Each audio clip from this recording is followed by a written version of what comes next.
Hey guys, কেমন আছো তোমরা সবাই?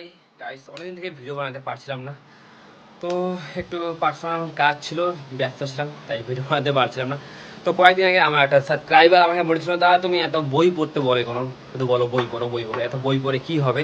তো তোমাদেরকে আমি দেখাচ্ছি বই না পড়লে কী হবে। তোমরা আগে দেখো বই পড়ে কী হবে এটা জানার থেকে আগে বই না পড়লে কী হবে আগে এটা জানো। তোমাদেরকে দেখাচ্ছি, দাঁড়াও দেখো। তোমরা দেখতে পাচ্ছ ওই যে দূরে দুটো লোক কাজ করছে এই গরমের মধ্যে, গরম প্লাস রোদ। দেখতে পাচ্ছ কি কাজ করছে? বই না পড়লে ঠিক এমনটাই কাজ করতে হবে।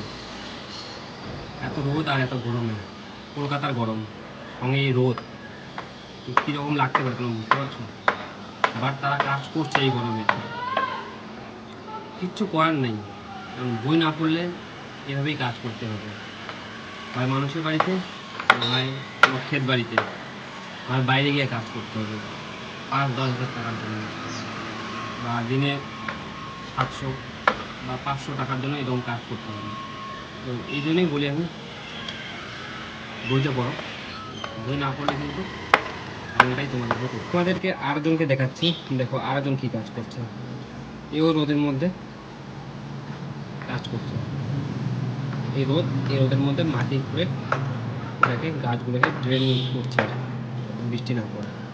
তো নিশ্চয়ই তোমাদের এরকম কাজ করতে ভালো লাগবে না এই রোদের মধ্যে এভাবে। তো তোমরা যদি এইভাবে করতে না চাও তাহলে এখন সময় আছে, ভালো করে পড়াশোনাটা করো। এখন হয়তো প্রেজেন্টটা ভালো চলছে, বাট কিছুদিন পরে যখন আর মা বাবা থাকবে না, যখন নিজে ইনকাম করতে হবে, তখন তখন কিন্তু এভাবেই কাজ করতে হবে। এখন হয়তো কাজ করতে হচ্ছে না, বাবা মা খাওয়াচ্ছে, একটা বাইকও কিনে দিয়েছে, তো ফ্রেন্ডের সাথে ঘুরতে যাচ্ছ, গার্লফ্রেন্ড আছে গার্লফ্রেন্ডের সাথে ঘুরতে যাচ্ছ। বাট পরে কী হবে? গার্লফ্রেন্ডকে বাড়ি থেকে বিয়ে দিতে চাচ্ছে, তো তুমি কি করলে? আমি তো কিছুই করি না, তো বাড়ি থেকে মেনে নেবে না, তুমি পালিয়ে বিয়ে করে ফেললে। তারপর পালিয়ে বিয়ে করার পর কী করবে? তুমি তো কিছুই করো না, খাওয়াবে কি? তখন বাধ্য হয়ে তোমাকেও ঠিকই একটু যা দেখলে কাজ করছে রোদের মধ্যে, এভাবে মানুষের বাড়িতে কাজ করতে হবে। তারপর কী হবে? তুমি বাড়ি আসবে, বাড়ি এসে লাগবে তোমার যে ওয়াইফ, আগে যেমন গার্লফ্রেন্ড ছিল তার সাথে ঝগড়া, যাকে তুমি আগে এত ভালোবাসতে, তখন তার একটু কথাতেই তোমার রাগ উঠে যাবে। কারণটা কি? কারণটা হচ্ছে তোমাকে বাইরে গিয়ে রোদের মধ্যে কাজ করতে হবে, আবার রাতে এসে আর কারো কথা শুনতে ভালো লাগবে না। তো তোমরা দেখেছো অনেক ফ্যামিলিতেই কিন্তু ঝগড়া লেগে থাকে, ভাই ভাই ঝগড়া, ফ্যামিলির মধ্যে ঝগড়া। ঝগড়াটা কেন লাগে? কারণ হচ্ছে টাকা।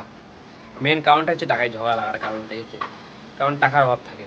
আর টাকার অভাবটা কখন হয়? যখন ইনকাম করবে না, যখন ঠিক সময়ে ঠিক কাজটা করবে না, যখন বয়সটা পার হয়ে যাবে, তারপর তুমি চিন্তা করবে, কাশ আমার যখন বয়স ছিল তখন আমি কিছু করতাম বা তখন আমি পড়তাম। তো আমাদের সময় বলার কেউ ছিল না, এখন অনেক ইউটিউব হয়েছে, সোশ্যাল মিডিয়ার যুগ হয়েছে, এখন অনেক কিছুই তোমরা দেখতে পারো, জানতে পারো আগে থেকেই। তো ওটা কাজে লাগাও সোশ্যাল মিডিয়াকে। সোশ্যাল মিডিয়ার নেগেটিভ দিক আছে, এবার পজিটিভ দিকও আছে, তো সোশ্যাল মিডিয়ার পজিটিভ দিকে কাজে লাগাও। কিন্তু রিলস দেখে টাইম পাস না করে, তোমার রিলস দেখছো, একটা পর একটা রিলস আসছে, ভালো মেয়ে আসছে বা ভালো ছেলে আসছে, ডান্স করছে, কমেডি করছে, ওগুলো এখন দেখছো, ঘন্টা পর ঘন্টা টাইম পাস হচ্ছে। বাট কয়েক বছর পর কিন্তু ওগুলো দেখতে আর ভালো লাগবে না, যখন টাকা থাকবে না পকেটে তখন আর কিচ্ছু ভালো লাগবে না।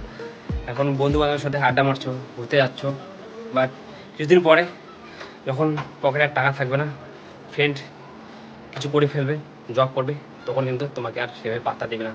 কারণ পৃথিবীটা এমন, টাকা না থাকলে কেউ কিন্তু পাত্তা দেয় না, তোমার ফ্রেন্ডরাও পাত্তা দেবে। তোমার যে এখন বেস্ট ফ্রেন্ড তোমাকে সবখানে নিয়ে যায়, একখানে যাও একখানে খাও, বাট কয়েক বছর পর তোমার এই বেস্ট ফ্রেন্ডও আর বেস্ট ফ্রেন্ড থাকবে না।